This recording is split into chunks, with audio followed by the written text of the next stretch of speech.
Bueno, buenos días a todos oyentes. Hoy tenemos la suerte de tener con nosotros al profesor Martín Rodrigo y Alarilla. Buenos días, Martín. Buen- Buenos días, Carmen. Bueno, lo primero que tengo que decirte es que te agradezco muchísimo tu tiempo, tus 50 minutos dedicados a este programa.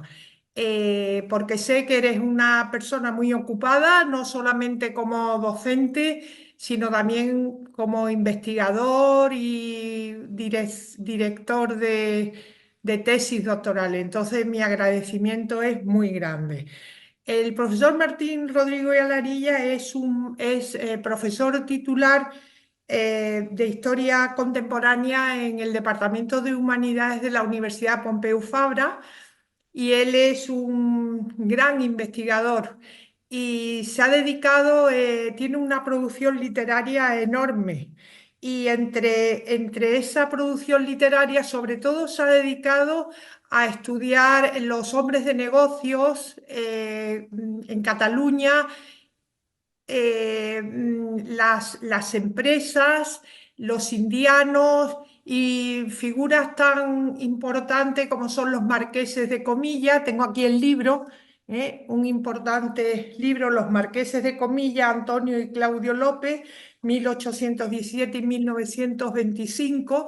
En el 2015 empezó con un tema tan apasionante como es el tráfico de esclavos, la esclavitud, en un momento en que España firma un tratado en 1817, ahora sí lo he dicho bien.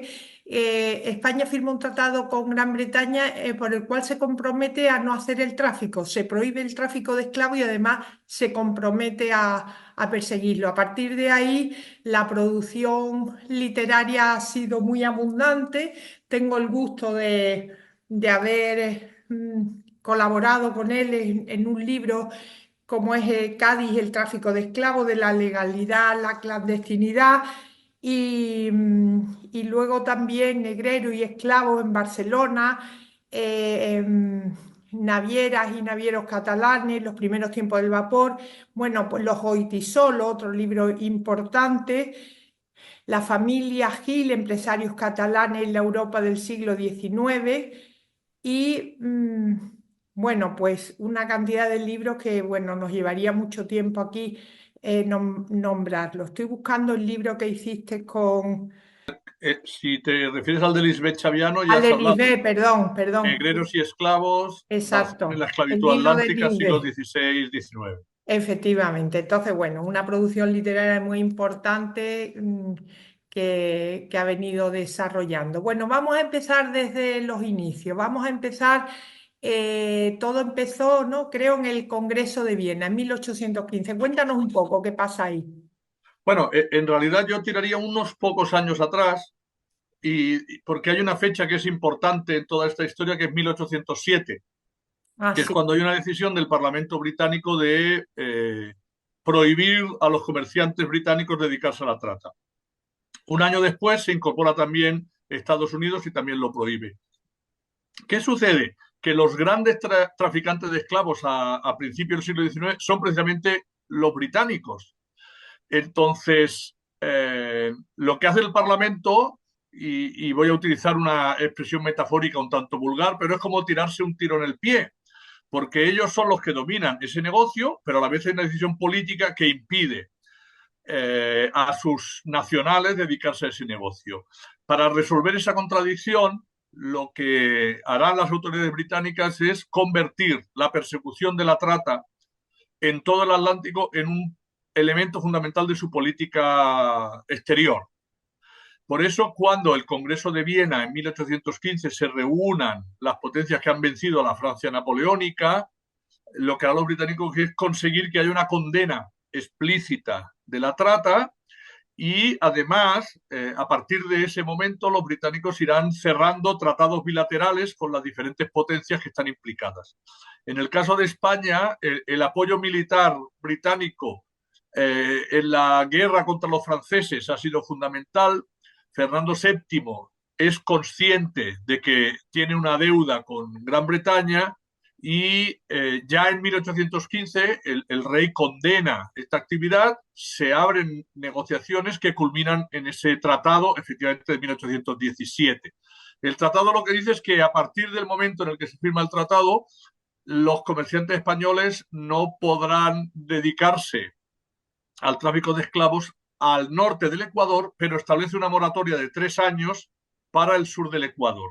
De manera que podemos decir que hasta 1820 el tráfico fue legal siempre y cuando fuese para factorías instaladas en las costas africanas, pero al sur del Ecuador, y ya a partir de 1821 fue ilegal. Esa sería un poco la cronología. El tratado establece que haya también dos tribunales mixtos que serán los que juzgarán si cuando un barco es apresado por su presunta condición de negrero ha sido buena presa o no lo es. Un tribunal mixto se instala en África, en Sierra Leona, el otro en América, en La Habana. Debe haber un juez español y un juez británico, y España también reconoce a la Armada Británica el derecho de visitar los barcos de bandera española para comprobar si eso es así.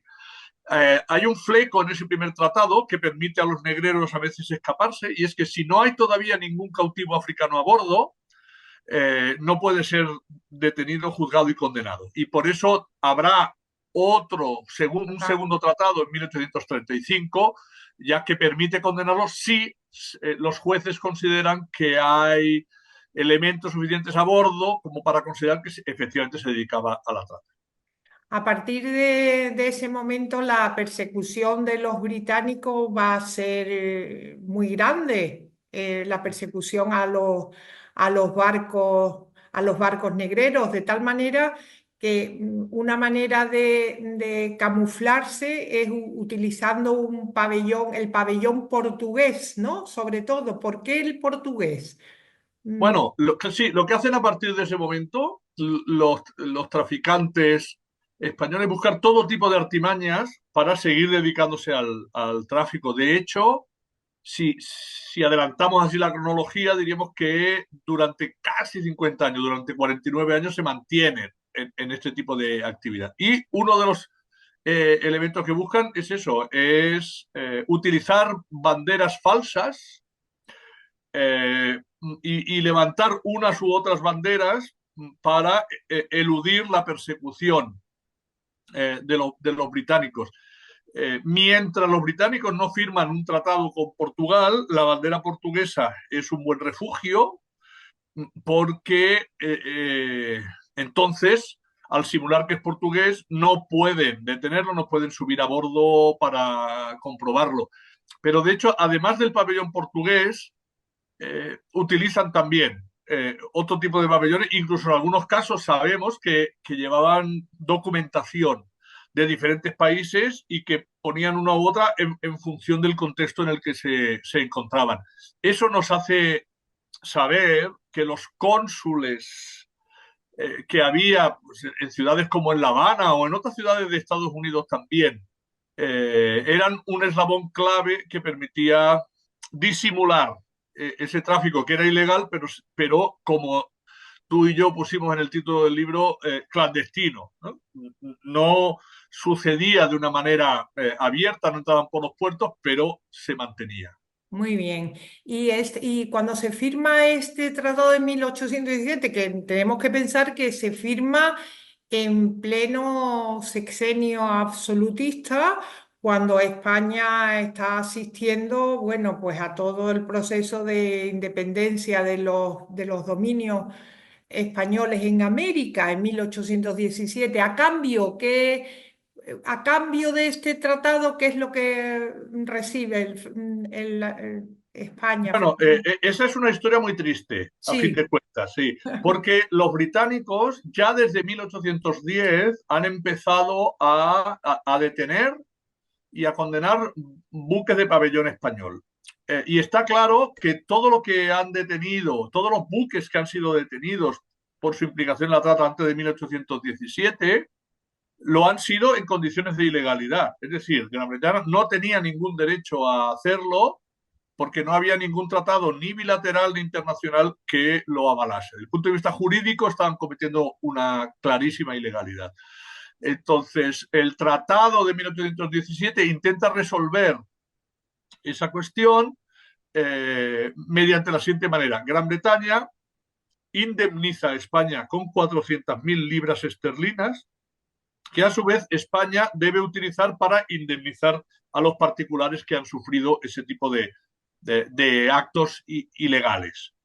Pero lo que hace Fernando VII es dedicar las 400.000 libras esterlinas para comprar buques de una flota que son buques rusos, lo hace al imperio zarista, de manera que ese dinero no llega a las arcas españolas, no llega a las arcas de la corona y mucho menos a las arcas de los antiguos traficantes. Y además sabemos que esos buques rusos eran buques viejos y que a los intermediarios españoles les engañaron, vendiéndole buques viejos de mala calidad que no sirvieron para el objetivo que esperaba el rey, que es que después de haber perdido buena parte de la flota en la batalla de Trafalgar, era intentar recuperar una buena flota de guerra y para eso dedicar esos recursos que llegaron por el tratado.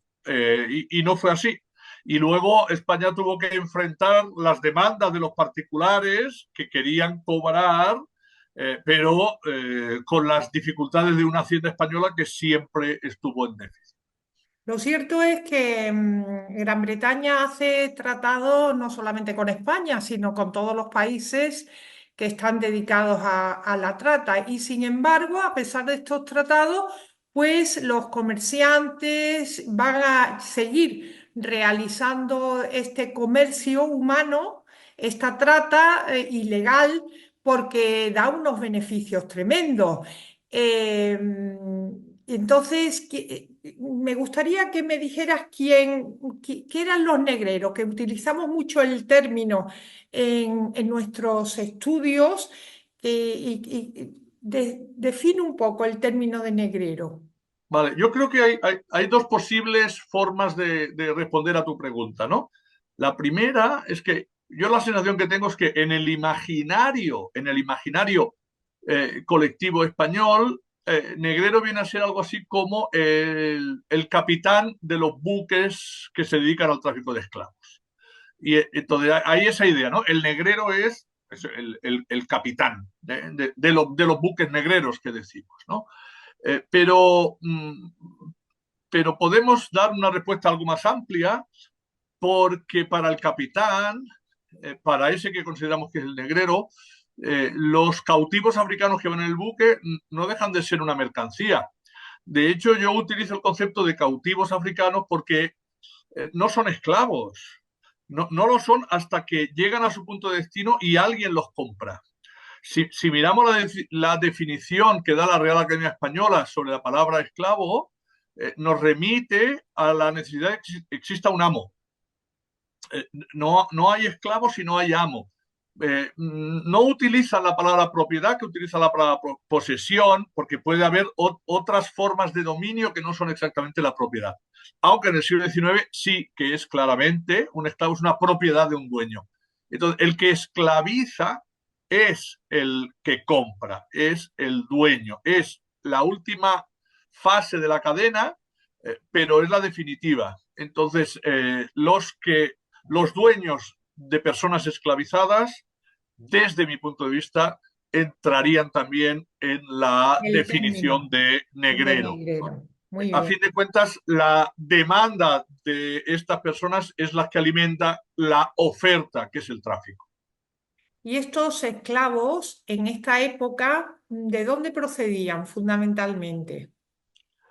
Bueno, Eran africanos, ¿no? Sobre sí, todo. sí. Digamos, estamos hablando ya para el siglo XIX, que es para cuando estamos hablando, de africanos esclavizados, de diferentes puntos de las costas africanas que irían pues, al norte desde lo que era el antiguo reino de Gallinas, donde hubo una importante presencia de factores hispano-cubanos, eso lo delimitaría al norte, y luego al sur podemos decir Angola. No quiere decir que en toda la costa hubiese factorías africanas, pero las había en lo que es actualmente Guinea-Bissau, las había en lo que es ahora Ghana, Togo, Benín, Nigeria, Cabo López en Gabón, algunos puntos de Congo, incluso todavía se podían comprar cautivos en Madagascar, en Zanzíbar, hasta la década de 1860 incluso hubo algunos buques de esclavos que fueron a cargar a esta zona del canal de Mozambique, donde está, digamos, todo el mundo suajili. Estos serían un poco los puntos, todos ellos africanos.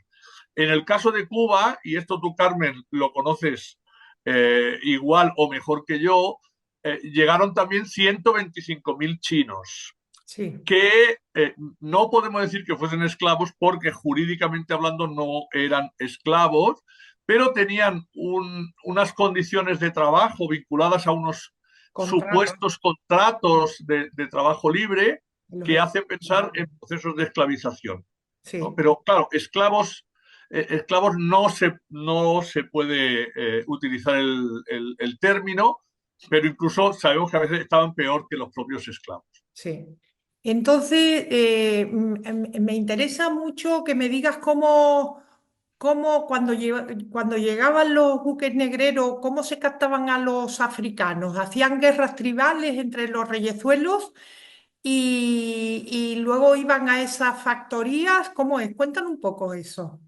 Bueno, yo acostumbro a ilustrar la explicación de este fenómeno utilizando la cadena, que por un lado es un símbolo de la opresión de la esclavitud, las cadenas, pero teniendo en cuenta que las cadenas se construyen sobre diferentes eslabones, pues también la trata se construye así. Entonces, el primer eslabón de la cadena es un eslabón completamente africano, donde unos africanos hacen cautivos a otros africanos para poderlos vender.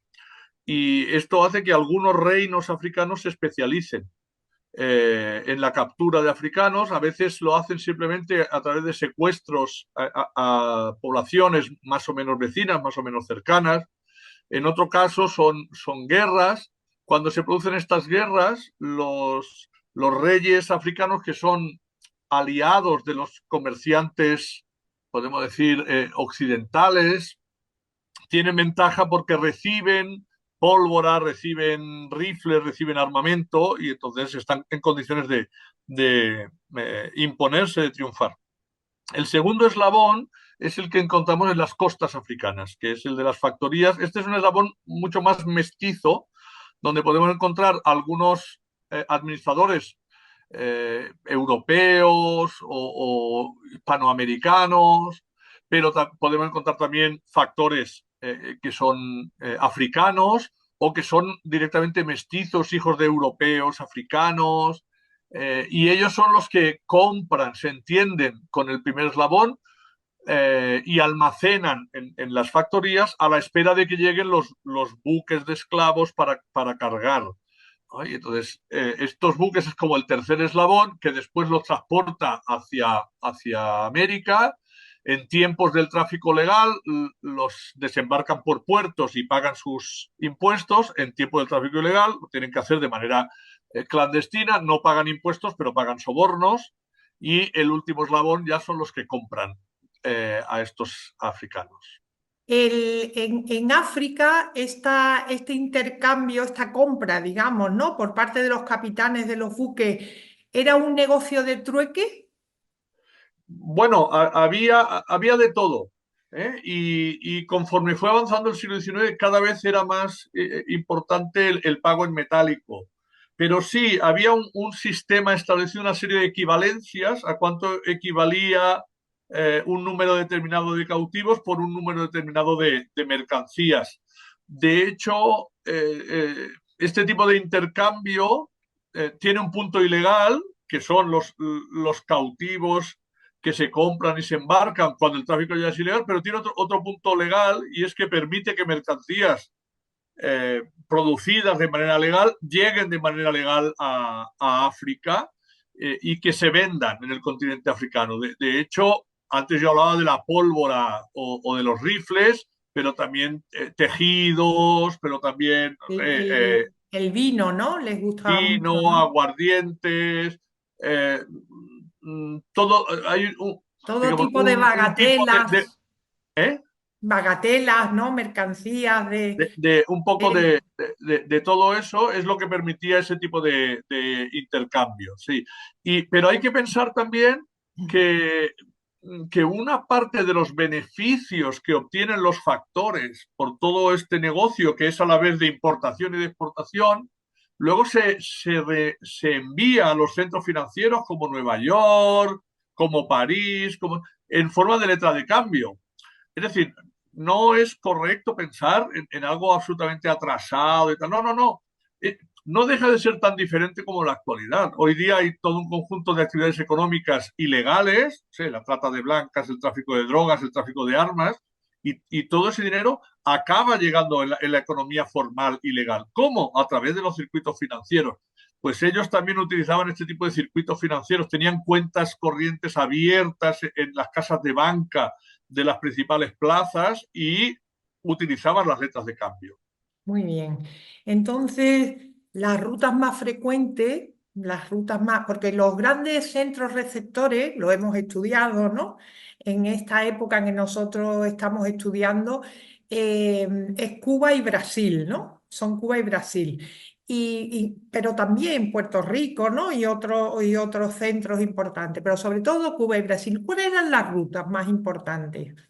Bueno, en el caso de Brasil, eh, hay una tradición de relación con Angola, que se mantiene, incluso también hay un régimen de vientos que favorece la comunicación entre Angola y Brasil, y luego por otro lado estaría todo lo que es la costa de los esclavos, Togo, Ghana, Benín, parte de Nigeria, que tienen sobre todo contacto con Salvador de Bahía. Estos mismos territorios africanos de los que acabo de hablar también producían cautivos para Cuba. Y además, en el caso de Cuba, es importante el reino de Gallinas, que como digo está situado mucho más al norte, entre Liberia y Sierra Leona, hoy pertenece a Sierra Leona, y está sobre todo vinculado a Cuba. Desde el punto de vista cronológico, Brasil deja de recibir cautivos africanos en 1851 y a partir de ese momento el único lugar al que siguen llegando africanos es Cuba. Puerto Rico ya ha dejado, a principios de los 40, ya ha dejado de recibir, y entonces entre 1852 y 1867 es únicamente Cuba. Y ya a partir de 1867 esta historia termina. Termina. No lo hemos dicho, pero claro, Cuba es muy importante porque Cuba está produciendo el azúcar, azúcar, está produciendo tabaco, pero sobre todo el azúcar le llaman el oro blanco porque la comercialización del azúcar está dando unos beneficios muy, muy importantes. Y claro, se necesita esta mano de obra, que es una mano de obra esclava, coste cero, para que continúe esa producción. ¿Qué puertos de la península, los puertos españoles, cuáles fueron los que más se vincularon al tráfico? Vale.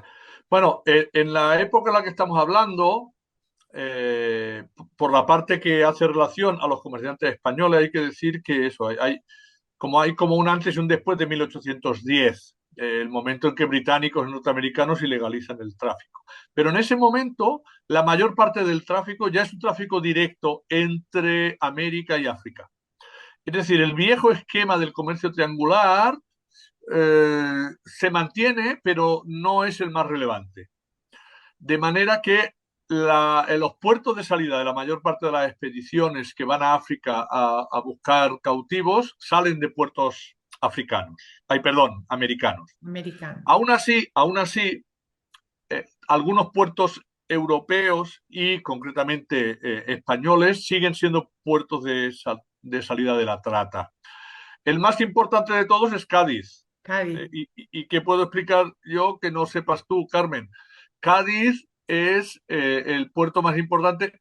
De hecho, antes de que se produzca la liberalización del tráfico de esclavos en los dominios de la monarquía hispánica, hay un primer intento de que el asiento de negros se dé por primera vez a comerciantes españoles. Y esto se hace con la Compañía Gaditana de Negros, ya en el último tercio del siglo XVIII.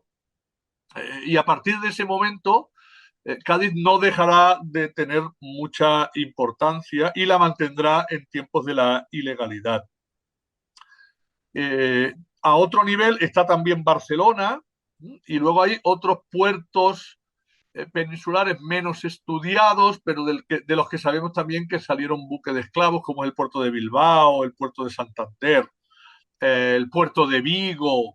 Eh, eh, para el tráfico legal, es decir, antes de 1820, sí tenemos algo más de información, porque la documentación lo recoge, porque es una actividad legal. A partir de 1821 ya la información es más dispersa. Pero bueno, Cádiz en primer lugar, Barcelona en segundo lugar y a cierta distancia, y después todo una miríade de puertos donde salieron 1, 4, 5, 6 buques también. Efectivamente, Cádiz se convierte en un puerto receptor de comerciantes negreros, ¿no? Que van a realizar este tráfico y que tú has estudiado, Jaime Tintó, Antonio Vinén, yo estudié a Pedro Martínez, los Abarsusa también hemos estudiado, ¿no? Es decir, Cádiz es un centro muy importante, pero fíjate que la gente confunde cuando decimos que Cádiz es el centro más importante del tráfico, la gente lo confunde como que en Cádiz se hacía la trata, ¿no? O sea, que en Cádiz se compraba y se vendían esclavos. Cádiz realmente era el centro del tráfico, los buques iban a Cádiz, ¿no? Pero en Cádiz realmente lo que había eran esclavos domésticos, no, por ahora no conocemos que allí se hicieran ventas y compras de esclavos. Bueno, hay una matiz que yo creo que deberíamos tener en cuenta todos, y es que no es lo mismo una sociedad esclavista que una sociedad con esclavos.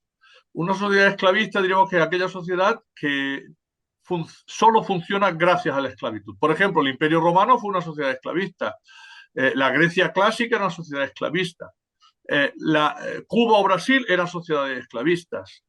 El sur de Estados Unidos, ¿no? Entonces, Cádiz no era una sociedad esclavista, pero sí era una sociedad con esclavos. Hay un magnífico libro de Arturo Morgado que señala cómo hasta bien entrado el siglo XIX había personas esclavizadas en Cádiz. Por supuesto que eran una minoría, no sabemos cuántos eran, pero incluso había un pequeño, él lo afirma así y es convincente, como un pequeño mercado de esclavos, porque se producían operaciones de compraventa. Ah, Se trataba en su mayoría de personas, sí, que trabajaban en el servicio doméstico. doméstico, sí. Exacto. Entonces, la importancia de Cádiz tiene que ver con esa dimensión, pero tiene que ver sobre todo con el hecho de que era el puerto de salida de muchas expediciones. eh, y luego hay un elemento que yo creo que no le damos la importancia que tiene, pero tiene más, es que algunos comerciantes de Cádiz, y tú has trabajado sobre uno de ellos, ¿eh? Como es Pedro Martínez, tenían factorías en las costas africanas. Sí. Es decir, que tenían la capacidad de mantener una delegación y mantener administradores para entenderse directamente con los proveedores de cautivos en las costas africanas. Y ese fue el caso de Pedro Martínez, ¿no? Y entonces, claro, estos son los grandes tratantes, los grandes traficantes, los que incluso tienen capacidad de operar desde su salón, ¿no? Digamos, tranquilamente desde su despacho, pero también de tener delegaciones con todo lo que eso implica en África. Y no todos lo tenían y algunos comerciantes africanos lo tenían. Y es muy importante porque estos comerciantes que se dedicaban a la trata eran el organigrama, la organización de su negocio era como un negocio de un comerciante típico de la época, ¿no? El tipo de sociedad que utilizaban, los negocios que acometían. La diferencia es que traficaban con mercancías, pero también traficaban con seres humanos, ¿verdad? En cuanto a los barcos que utilizaban, nos llaman la atención el tipo de barcos en esta época, ¿verdad? Que son barcos tipo clipper, ¿no? Desde el momento en que los buques de esclavos empiezan a ser perseguidos, como antes comenté, existen diferentes estrategias para o burlar la persecución o escapar de ella. Y uno es de comprar los buques más rápidos posible. Esto se produce sobre todo a mediados de la década de 1830 y buena parte de los buques que se dedican son de fabricación norteamericana, Sí, que son estos clippers construidos en Boston, Filadelfia. Y entonces eso hace que haya otra forma de estar implicado en la trata, que son comerciantes que están en Estados Unidos y que se dedican a comprar y vender estos buques y enviarlos a La Habana o enviarlos en algún caso a Cádiz, pero mayormente a La Habana, para dedicarlos a la trata. Aquí tenemos un personaje que es muy interesante, que es Peter Harmony, que es uno de los 10 hombres más ricos de Nueva York a mediados del siglo XIX, cuyo hermano es un gran comerciante de Cádiz y que él mismo fomenta unas bodegas en el puerto de Santa María. Entonces, Peter Harmony, desde Nueva York, está vinculado a la trata. ¿Cómo? Comprando este tipo de buques. Y luego hay un fenómeno que está poco estudiado, pero y es como a partir de 1858 empiezan a incorporar también buques de vapor.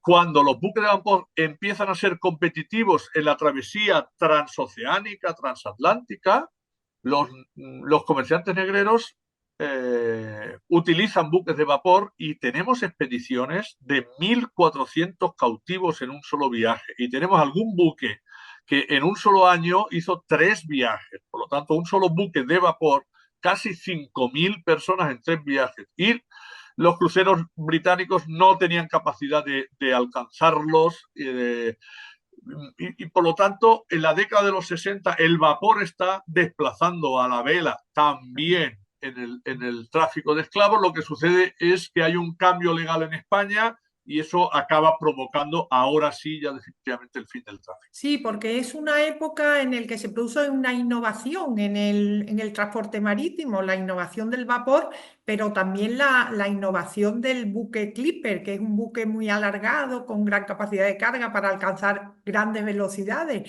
Y viendo nosotros y estudiando cómo iban los esclavos, vemos cómo iban hacinados, ¿no? Y lo cual daba lugar a muchísimas infecciones que contrajeran enfermedades y hay una tasa de mortalidad muy grande, ¿no? Durante el periodo de la travesía. Esto es... Esto nos ha impactado mucho. Por ejemplo, personalmente a mí me ha impactado mucho, ¿no? Cómo los llevaban encadenados y el trato que recibían, ¿no? Esto es increíble. Podemos decir entonces que a mí siempre me hago esta pregunta, ¿el Clipper surge precisamente por el tráfico de esclavos? ¿Es una consecuencia esta innovación es una consecuencia de la necesidad de buscar, de tener buques rápido, porque los ingleses, los británicos están persiguiendo estos buques? Y entonces siempre me hago esta pregunta. ¿Fue una Yo, consecuencia? ¿Cómo lo ves? yo diría que en todo caso no es la única causa. En todo Ya, caso, yo creo que nace más bien de un sistema económico global cada vez más globalizado, ¿no? Esas fases de la globalización que explican también que se abra el canal de Suez a partir de 1869, que se impulse el telégrafo. ¿Por qué se impulsa el telégrafo? Porque hay necesidad de que la información que se está produciendo pues, no sé, en China llegue lo antes posible a Europa y no tarde como se tardaba antes. Y eso alimenta la innovación tecnológica, la construcción naval, para que buques sean mucho más rápidos. Los clippers también son importantes en el transporte de té desde las costas de este, China hasta Gran Bretaña. Eh, y la lana de lo, Australia también, ¿no? también, entonces, claro, de lo que se trata es que las mercancías lleguen lo antes posible y si hay una innovación técnica en un buque que permite que ese buque llegue antes que el otro, está claro que los armadores optarán por ese buque. Y si Y esa es, innovación técnica afecta también al tráfico de esclavos, pues se incorporará al tráfico de esclavos y es sin distinto mayor problema. Perdona, es distinto este tipo de buque que se utiliza para transportar a los africanos, distinto al de los coolies chinos, que son fragatas, tiene otra envergadura, ¿no? Por el tipo de navegación que hace, porque claro, estos buques que vienen de África luego llegan a la costa de Cuba, ¿no? Que está llena de vegetación, ¿no? Y tienen que ser buques pequeños. Tienen que Mm. ser buques pequeños, aunque son clippers, pero todavía son goletas, ¿no? Son buques pequeños. Este, me interesa muchísimo también que cuentes un poco con qué obstáculos nos hemos encontrado nosotros a la hora de hacer, porque claro, se me ha olvidado decirlo en la introducción. Se ha estudiado mucho el tráfico de esclavos, se ha estudiado mucho la esclavitud cuando era legal, pero nosotros, liderado por ti, hemos iniciado una investigación que realmente no se conocía, porque es una investigación de un tráfico ilegal, un tráfico que está prohibido y que eso no se cuenta, eso no se ha contado nunca en los libros de historia. En las exposiciones, ¿no? De historia aparece siempre como de lado este tráfico y nosotros esto lo estamos sacando a la luz, pero ¿con qué dificultades no hemos encontrado en los Bueno, archivos? claro, como tú bien señalas, en la medida que nosotros estamos estudiando una actividad que en un momento determinado pasa a ser ilegal, pues hay un tipo de fuentes que desaparecen y sabemos que los propios comerciantes hacían todo lo posible por hacer desaparecer la documentación original. Muchos de los acuerdos eran acuerdos verbales, de manera que reconstruir escrituras de sociedad es muy difícil. Tenemos la suerte de contar con las fuentes británicas, ¿no? Digo la suerte porque los británicos, en la medida que establecieron toda una red de funcionarios, tanto civiles como militares, para perseguir la trata, eh, estos funcionarios intercambiaban mucha información escrita se pueden consultar y que están en la red que cualquiera puede consultar. Y por otro lado, luego está toda la documentación que estaba dentro de los buques de esclavos que eran juzgados y condenados y que están en los archivos nacionales, perdón, de National Archives en Kew, cerca de Londres, ¿no? Entonces, esa documentación es la que nos da una mirada que difícilmente podemos tener con fuentes españolas. Claro, hay que tener en cuenta, como con cualquier otro tipo de fuente del pasado, que son fuentes interesadas y por lo tanto las tenemos que mirar con la misma prevención que miraríamos otro tipo de fuentes, ¿no? Claro. Luego también, pues no sé, noticias de prensa. Eh, en algún caso hay algunos archivos privados que ofrecen algo de documentación. Yo creo que de alguna manera con todas estas fuentes, luego sí que podemos construir un buen análisis. Por ejemplo, antes hablábamos de Antonio Vinén, el marqués de Vinén, que fue comerciante en Cádiz. Claro, una vez sabemos y podemos documentar que él se dedicó al tráfico de esclavos, después el resto de actividades que él pudo hacer Claro, absolutamente legales, eso más no tenemos fácil. problema con la documentación. Entonces reconstruimos la trayectoria vital de un empresario vinculado a la trata y para la parte de la trata resolvemos los problemas de una forma determinada. Eh, Tú conoces mejor que yo un libro que escribe un británico que Sí, quiere sobre eso, es un Douglas. poco una guía sobre España, publicada en 1845, que entrevista a dos comerciantes negreros, los dos de Cádiz, uno Pedro Martínez, otro Vinén. Bueno, pues lo que nos dice este británico, pues ya Nos ayuda, nos claro. permite corroborar que efectivamente, tal como otras fuentes dicen, y así vamos, bueno, buscando un poco, buscándonos la vida. Porque realmente algo muy importante y que a mí me llamó mucho la atención cuando estuve haciendo estos estudios es que es un tráfico que no solamente están implicados los negreros, hay implicados muchísimas personas, autoridades civiles, autoridades militares, ¿no? Y hay una vinculación muy grande incluso de empresas, porque claro, empresas comerciales que a lo mejor van a surtir a estos buques negreros de mercancía. De alguna manera también están vinculados, ¿verdad? En este estudio que nosotros llevamos haciendo, ¿cuál es? Porque estamos haciendo este estudio desde el 2015, ¿no? Creo, ¿no? Desde el 2015. Desde el 2015 hasta este momento, ¿cuáles son los resultados que hemos tenido? Que yo creo que son unos resultados brillantes. Bueno, yo creo que tenemos la suerte de que cuando nosotros empezamos a trabajar este tema para el caso español, muy centrado en lo que es Cuba como destino de los africanos esclavizados, también ha habido como una especie de boom, a nivel internacional. Y esto es relevante porque te permite discutir con otros colegas, te permite aprender de lo que otros colegas están haciendo, te permiten coger ideas para luego trasladarlo tú a tu ámbito. Entonces, realmente podemos decir que los últimos 9 o 10 años, desde 2015 hasta la actualidad, ha habido una gran producción historiográfica vinculado al mundo de la esclavitud colonial en el Atlántico y particularmente de la trata. Yo creo que nosotros hemos puesto algunos granitos de arena en esa producción y hemos ayudado también a situar en el mapa el papel de España, de la España peninsular, en toda esta historia. Aún así, por ejemplo, una de las muestras de lo que estoy diciendo, de esa importancia, tiene que ver con los numerosos repositorios digitales, páginas web que hay sobre estas cuestiones. Hay Hay muchas, muchas. muchas, pero casi todas están en inglés y unas pocas en francés.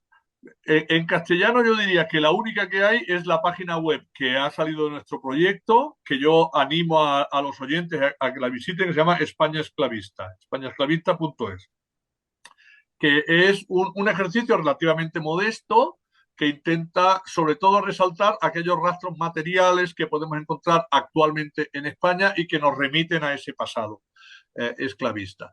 Yo creo que no hay mucha cosa más, ¿no? Es decir, que hay todo un campo para recorrer eh, y para situar estos trabajos nuestros en un ámbito, digamos, más internacional y para discutir con otras historiografías. Entonces, bueno, yo creo que ahora sabemos bastante más del papel de Cádiz, sabemos bastante más del papel de Barcelona, sabemos los legados que ha habido en diferentes lugares de España, de Madrid también.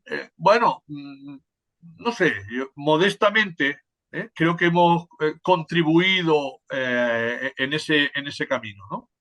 Yo creo que sí, en el caso de Cádiz, el día que me llamaste para que colaborara en esta investigación y me dijiste en lo que decía el cónsul británico, ¿no? El documento que encontraste del cónsul británico decía que Cádiz era el centro más importante del tráfico negrero, ¿no? Del Atlántico.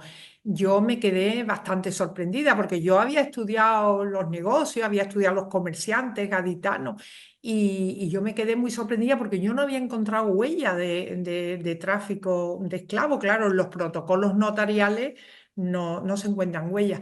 Y luego ya cuando me fui metiendo me encontré, yo te decía a ti, este es otro Cádiz, ¿no? El Cádiz clandestino, el Cádiz, el Cádiz de oculto, este es otro Cádiz, este no es el Cádiz de la burguesía de los negocios, ¿no?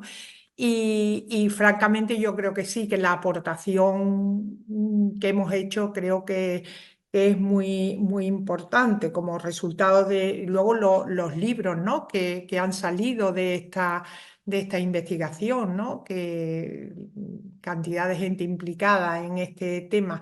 Y ya para terminar te voy a hacer una pregunta. ¿Tú crees que los británicos están haciendo una guerra económica a España por Cuba? Porque a Bueno, mí, leyéndola, me da la sensación de que es una guerra económica, es un espionaje, ¿no? Es como una competencia, no quieren quitar a los españoles de en medio. No sé, a claro, mí me da esa lo, sensación. lo que está claro es que en el caso de Gran Bretaña, hay un mundo abolicionista bastante potente ya desde final del siglo XVIII, que es el que acaba generando una opinión pública mayoritaria, un sentimiento mayoritario en la opinión pública británica contrario a la trata, primero, y a la esclavitud en general, y son los primeros, bueno, son los segundos en ilegalizar el tráfico. Los primeros son los daneses, son los segundos, y unos años después ilegalizan también la esclavitud. Pero está claro que no todos los políticos británicos eran igualmente abolicionistas, y después muchos de estos funcionarios británicos de los que hablamos se dedicaban simplemente a hacer su trabajo. Es decir, a ellos sus superiores les decían hay que hacer esto y lo hacían, sus superiores los destinaban aquí y lo hacían. Sabemos de algún caso de algún cónsul británico en La Habana que tenía esclavos, él mismo, ¿no? Y entonces esto llegó a Londres y dijeron, no es estético que estemos persiguiendo la esclavitud y nuestros funcionarios tengan esclavos. Entonces, bueno, pues lo cesaron, ¿no? Y está claro que hay unos intereses de rivalidades imperiales entre Claro, británicos y españoles, y esto es lo que explica que, claro, a Cuba es que lleguen 550.000, más de medio millón de africanos cuando el tráfico ya es ilegal. Entonces, sí, podemos explicar los sobornos, debemos explicarlo porque hay un elemento de corrupción y eso forma parte, pero también hay que entenderlo en un contexto donde interesaba que siguiesen llegando si se quería alimentar la economía cubana para que siguiese creciendo. Y los intereses británicos no eran únicamente humanitarios y altruistas, porque ellos tenían también sus intereses en la India, ellos habían claro. desplazado el imperio del Caribe, digamos, hacia el mundo asiático, y allí había otras formas que no eran esclavitud, pero otras formas de trabajo forzado. La palabra culi es una palabra que nace en la India. Entonces, sí, hay que tener en cuenta también estos elementos Ese de elemento. rivalidades imperiales que ayudan a entender el porqué de las cosas. Sí, a mí me gustaría ya, vamos terminando, pero sí que me gustaría. Hemos hablado del Tratado de 1817, ¿no? Que se va a poner en vigor realmente unos años después, en 1820, me has dicho. Y luego este tratado se endurece, ¿no? Con el Tratado de 1835, de tal manera que un buque es acusado de negrero solamente por llevar algún indicio, ¿no? De que se está haciendo este tráfico. El endurecimiento es muy grande. A mí me gustaría que nos contara, cuando los británicos apresan a un buque negrero, con esclavos o simplemente con indicios, o con esclavos, vamos a poner, con esclavos, ¿qué es lo que pasa? ¿Cuál es el procedimiento? Bueno, antes y después del Tratado de 1835 el procedimiento es el mismo. Sea la Armada española o sea la Armada británica, lo llevan a uno de los dos tribunales mixtos. Si la captura se ha producido cerca de las costas caribeñas, lo llevan a La Habana. Si ha sido cerca de las costas africanas, van a Sierra Leona. Allí hay un par de jueces, nombrado uno por Gran Bretaña, otro por España, que deben analizar si efectivamente se dedicaba a la trata o no. Y la grandísima mayoría, la práctica totalidad, no todos, pero la práctica totalidad, son buena presa, son bien Buena capturados, presa, esa era la palabra, buena presa. son buena presa. ¿Qué sucede en el caso de Sierra Leona? Que el primer juez que envía a España se retira por problemas de salud y España es, no es capaz de enviar un segundo juez. Y durante, ahora yo no recuerdo cuántos años, pero creo que fueron más de 20 años, no hay juez español. Por lo tanto, el juez británico siempre da la razón a la fuente británica. ¿Eso es un problema de los británicos? No, es un problema de España, que fue incapaz de enviar un juez para allá, no para que hiciese de defensor de los negreros, en todo caso para que velase que efectivamente se cumplía el tratado. Claro, el otro juez también lo velaba, pero el otro juez atendía más a los intereses de quien le habían nombrado y no había juez español. Entonces, claro, eso fue un factor que también hay que tener en cuenta. Claro, pero ¿qué pasaba? ¿Se capturaba el buque y qué hacían con los africanos? Los liberaban. Si el tribunal consideraba que era buena presa, pasaban a ser emancipados. Es una categoría, emancipados.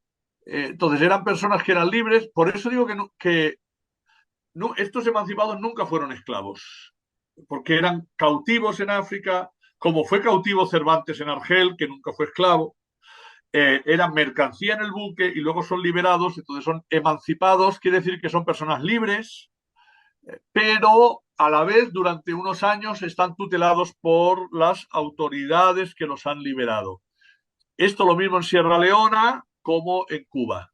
En el caso de Cuba, estos emancipados estaban bajo la tutela del capitán general. Y esa es otra historia más triste que la de los esclavos. Es más triste porque incluso la mortalidad es mayor entre los emancipados que entre los esclavos. ¿Por qué? Porque sospechamos que en buena medida falsifican certificados de función para esclavizar a unas personas que han sido liberadas. Ya. Eh, entonces, o si no hay falsificación es porque efectivamente la preocupación por sus condiciones de vida, de salud y de trabajo son nulas, por lo tanto el capitán general y los funcionarios españoles no cumplían bien su trabajo, pero eran eso, emancipados en la terminología española. En la británica es liberated Africans. Y los británicos a estos emancipados le daban, no sé si lo he creído leer, los británicos le daban la oportunidad de irse a trabajar a sus plantaciones británicas, ¿no? O a estos Bueno, claro, emancipados. los británicos los utilizan como mano de obra Esclava y como también. un mecanismo de poblamiento de sus colonias. Por ejemplo, en el caso de Cuba hay un intento de los británicos para que algunos de estos emancipados se envíen a Jamaica o se envíen a lo que es Belice. Eh, Necesitan poblar aquello, incluso eventualmente ante posibles conflictos con España o con quien sea. Y hay una estira y afloja respecto a dónde se llevan estos emancipados. Y buena parte de la población de Sierra Leona son precisamente africanos que no son nacidos en Sierra Leona, es decir, que no son de las etnias Ya. tradicionales que viven en Sierra Leona, sino que vienen de otros puntos de África y que ahí los dejan y allí Y fundan el, familias y ahí se quedan. y el trabajo en estas plantaciones británicas, que es un trabajo esclavo también, ¿no? No, Esclavizado. o sea, podríamos debatir si era parecido al de los coolies chinos en Cuba. No, Sí. no es un trabajo esclavo. Básicamente este tipo de plantaciones son, por ejemplo, de aceite de palma, y lo que hacen los británicos, al contrario, es proponer el aceite de palma como una alternativa a la producción de cautivos para la trata, ¿no? Es decir, hagamos que se produzca aceite de palma y entonces los mismos reinos que han sido reinos especializados en capturar africanos, que ahora se especialicen en cultivar el aceite de palma, que tiene demanda en Europa, y que gracias a eso les permite incorporarse al comercio mundial. No, los emancipados en las colonias británicas no podemos decir que llegasen a tener un estatus de esclavo. No, no. Me ha llamado muchísimo la atención y ya con esto vamos terminando que en toda esta persecución de los británicos es una persecución tremenda a los buques esclavistas, pero sin embargo no he visto buques de la Armada Española. Me ha llamado mucho la atención, incluso he intentado en el archivo, tengo yo ahí como un objetivo, ¿no? De ver los buques de la Armada Española. No aparecen, no me han aparecido, no sé si a ti te han aparecido en tus investigaciones la persecución de los españoles que se comprometen también a perseguir el tráfico. No lo he visto. Bueno, hay una acusación que yo creo que es bastante fundamentada de que los buques de la Armada Española no hacen lo suficiente para perseguir la trata. Pero también es verdad que hay algunas expediciones que son detenidas por buques de la Armada Española cerca de las costas cubanas. Este tipo de emancipados de los que hablábamos antes, que son digamos, unas pocas decenas de miles, ahora no recuerdo el número, pero digamos, no llegan a 40.000, son o bien detenidos en tierra eh, por, por funcionarios, digamos, que están operando en tierra en Cuba, pero algunos son también detenidos en alta mar cuando están a punto de llegar a La Habana. Entonces, no es muy relevante, probablemente lo más relevante es que patrullasen hacia el lado que sabían que no iba a llegar ningún buque, pero algunas detenciones sí que hicieron, sí, algunas detenciones hicieron. Bueno, y ya solamente recordar en qué fecha se acaba este tráfico, en qué fecha se acaba la esclavitud, ¿lo recordamos? Vale, sí, haces bien en señalar la diferencia entre una cosa y otra. El tráfico acaba en 1867 para Cuba, pero como antes dije, acaba para toda América, ya no habrá ningún cautivo más. Y la abolición de la esclavitud para el caso español tiene varias fechas. En 1873 se abole la esclavitud en Puerto Rico. En 1880 se aprueba la ley de abolición de la esclavitud en Cuba, pero en realidad se alarga bajo la forma del patronato unos años más y acaba en 1886. Y lo que es curioso es que para el caso de la península, de la España peninsular e islas adyacentes, no hay una ley de abolición de la esclavitud y en teoría los historiadores hemos trabajado con la fecha de 1837, pero sabemos que incluso después hubo algunas personas esclavizadas. Muy bien, pues ya con esto terminamos. Te agradezco muchísimo tu brillante intervención y te animo a que sigas investigando y abriendo cauces para el conocimiento. Muchísimas gracias, y muchísimas gracias a todos. Que paséis un buen día.